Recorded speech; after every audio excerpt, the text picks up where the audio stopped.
Hola amigos, bienvenidos a Zona Disc Golf. Bueno, llegamos al último de los 4 números, qué emoción, ¿no? Ahora ya vamos comprendiendo todas las fases del vuelo.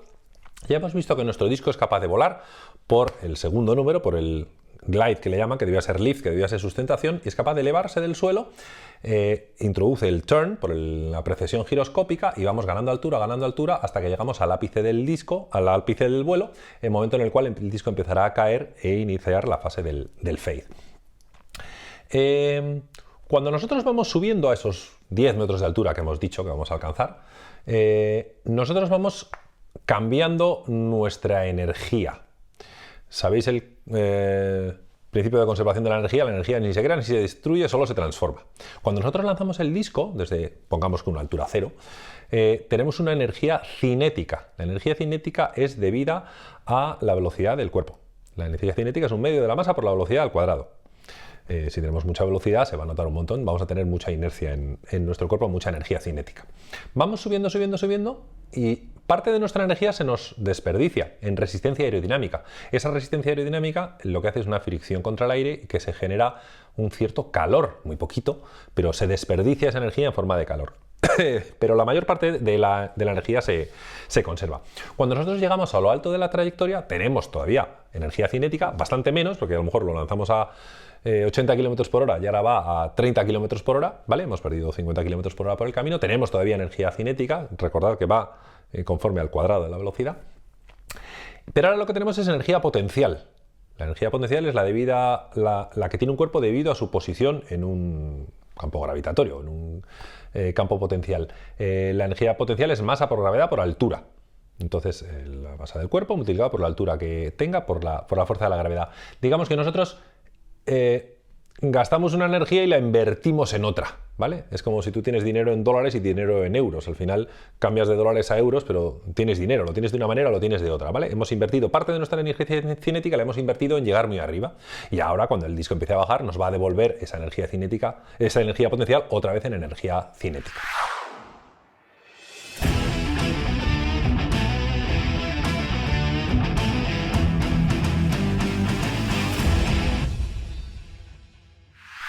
¿Qué ocurre cuando estamos justo arriba del todo? Cuando llegamos al ápice de la trayectoria.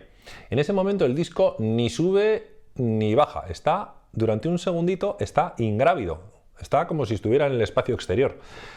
Es fácil averiguar que si el disco pesa 175 gramos, o sea, 1,7 newtons más o menos, tiene 1,7 newtons de fuerza de sustentación tirando para arriba. Por eso en el momento que se igualan, el disco está ingrávido, le da todo igual. No, ni sube ni baja. En ese momento el disco es absolutamente feliz, pero dura muy poquito porque el disco enseguida empieza a bajar. ¿Qué ocurre cuando empieza a bajar? Acordaos la noción del viento relativo. Cuando empieza a bajar, aunque el disco esté horizontal, imaginemos que lo hemos tirado horizontal todo el tiempo, el aire ya no le pega de arriba como cuando subía. En el momento que estaba ingrávido le pegaba horizontal, pero ahora es que ya empieza a pegarle desde abajo, ¿vale? Si baja a 10 grados hacia el suelo, el viento es como si fuera ascendente de 10 grados por el viento relativo, suponiendo que el viento esté en calma, ¿vale? ¿Qué es lo que ocurre con este aire? Que le va a ser más difícil ahora seguir la parte superior del disco. ¿Por qué? Porque es que lleva muy mala dirección. Si os dais cuenta, va hacia arriba y ahora tiene que girar más grados, los 10 grados que llevaba, y luego seguir el contorno.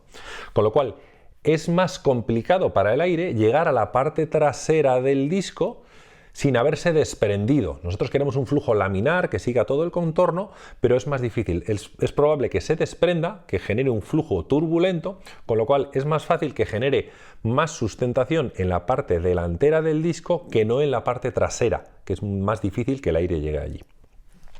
Además, cuando está cayendo, si os dais cuenta, esto produce una especie de efecto de paracaídas, ¿no? Como tenemos aquí el arito, pues digamos que tiene una pequeña sustentación añadida por el hecho de parecer un paracaídas. Ya hemos dicho que va a generar más sustentación en la parte delantera que en la parte trasera. ¿Qué significa eso? Que el centro de presión, ¿os acordáis? El resumen de toda esa sustentación, cuando iba subiendo estaba por detrás del centro de gravedad. En el momento que estaba ingrávido, estaba en el centro de gravedad. En ese momento el disco le daba igual, era absolutamente feliz, ingrávido, no nada le molesta, pero es un momentito nada más. Y en cuanto empieza a bajar, ¿qué es lo que ocurre? Que el centro de presión se viene por delante del centro de gravedad. Si nosotros cogemos una cuerdecita y tiramos hacia abajo del centro de gravedad y otra cuerdecita y tiramos hacia arriba del centro de presión, Como está por delante, ¿qué es lo que hace la nariz? Se sube la nariz. Que además es bastante habitual, cuando el disco empieza a caer es normal que se le vaya levantando la nariz. Pero volvemos a la precesión giroscópica. ¿Os acordáis eso tan divertido de la rueda de la bicicleta? La precesión giroscópica hace que nuestro disco se vuelva perezoso. Si nosotros introducimos un momento y le queremos subir la nariz, si el disco va girando a derechas, ¿qué es lo que nos devuelve ese efecto 90 grados después? Entonces, si nosotros le subimos la nariz, lo que ocurre es que se nos sube la parte derecha. Si se sube la parte derecha, ¿el disco a dónde va? A la izquierda. El fade. Acabamos de descubrir el fade, la caída final del disco. Cuando se nos cae a la izquierda es por esa precesión giroscópica que nos hace levantar la parte derecha del disco. Matemáticamente era lo mismo que antes, que en el turn. Recordáis que teníamos el momento de inercia, como el disco gira a derechas, con los dedos seguíamos la dirección del giro, el pulgar apuntaba la dirección del momento de inercia, que es vertical y hacia abajo. Si nosotros ahora lo que hacemos es, queremos levantar la nariz, ponemos nuestros dedos siguiendo el movimiento, que en este caso sería así, veis que nuestro pulgar apuntaría hacia la derecha, con lo cual si tenemos una flecha larga hacia abajo y una flecha cortita hacia la derecha, la suma de las dos flechas, ¿vale? Ponemos la base común y trazamos la diagonal, nos sale una flecha larga y un poquito inclinada hacia la derecha. Si la flecha si el eje se inclina hacia la derecha, el disco se inclina hacia la izquierda, ¿vale? Es lo mismo que habíamos visto en el turn, pero con el fade. Visualmente el fade parece más intenso que el turn. Tenemos que tener en cuenta que cuando nosotros sufrimos el turn, el disco está avanzando a 80 km por hora, con lo cual las desviaciones se notan menos que cuando en la parte final del vuelo nosotros vamos avanzando a 30 km por hora, cualquier desviación pequeña se nota más, porque solo avanzamos a 30 km por hora. Por eso parece que el vuelo habitual es un turn suavecito a la derecha y de pronto un fade más fuerte hacia la izquierda, en menos espacio de tiempo, ¿vale?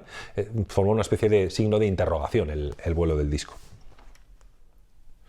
Bueno, pues qué bien, qué ilusión. Hemos llegado al final de los 4 números de vuelo. Ya ahora sabemos que el turn y el fade en realidad son el mismo proceso. No es más que la precesión giroscópica aplicada a las distintas fases del vuelo, mientras que el disco está subiendo, cuando está ingrávido y cuando está bajando, pero en realidad son lo mismo.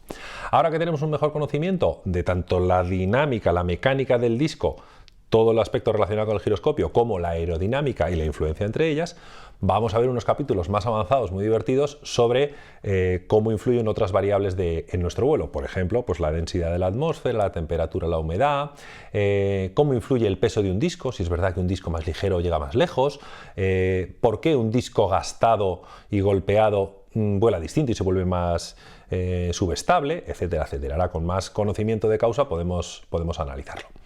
Nos vemos en Zona Disc Golf.